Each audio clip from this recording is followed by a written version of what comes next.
ఎంతో మహిమ గల పుట్ట అనమాట. అంటే సుబ్రహ్మణ్యేశ్వర స్వామి దేవాలయం పక్కన ఉన్న పుట్ట అనమాట. ఈ పుట్ట మీదే తెల్లగా పుట్టగొడుగులా గెలుస్తాయి అనమాట.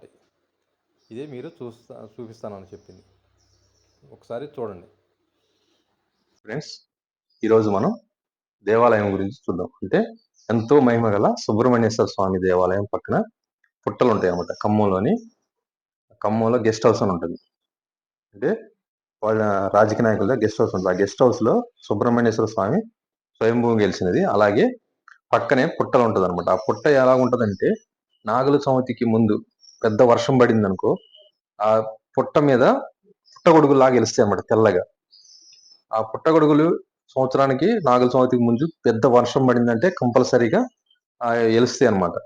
అంత మహిమ గలదనమాట. అంటే మళ్ళీ ఒక్కరోజే ఉంటాయి అనమాట. ఆ ఒక్కరోజు తర్వాత మళ్ళీ నెక్స్ట్ మట్టిలాగా మారిపోతాయి అనమాట. అంత మహిమ గల సుబ్రహ్మణ్యేశ్వర స్వామి దేవాలయం ఖమ్మంలో ఉంది అనమాట. అది మీరు చూడండి. నెక్స్ట్ ఇప్పుడు వస్తుందిగా చూడండి. ఎంతో మహిమ గల అనమాట. పుట్ట మీద పుట్టగొడుగులాగా ఉంటాయి అనమాట తెల్లగా. ఒకసారి చూడండి, చూపిస్తాను. ఓకే. Hi friends. ఇక్కడ అంటే సుబ్రహ్మణ్యేశ్వర స్వామి దేవాలయం పక్కన ఉండేవి అనమాట. ఇది పుట్టలు అంటారు కదా. మనం నాగుల చవితికి పాలు పోస్తాం అన్నమాట.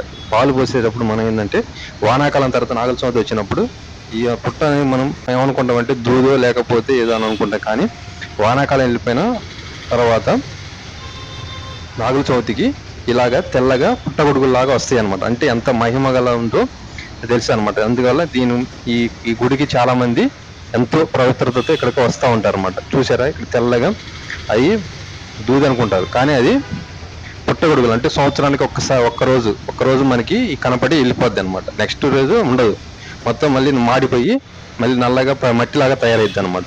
ఇది ఎంతో మహిమగల దేవాలయం అనమాట.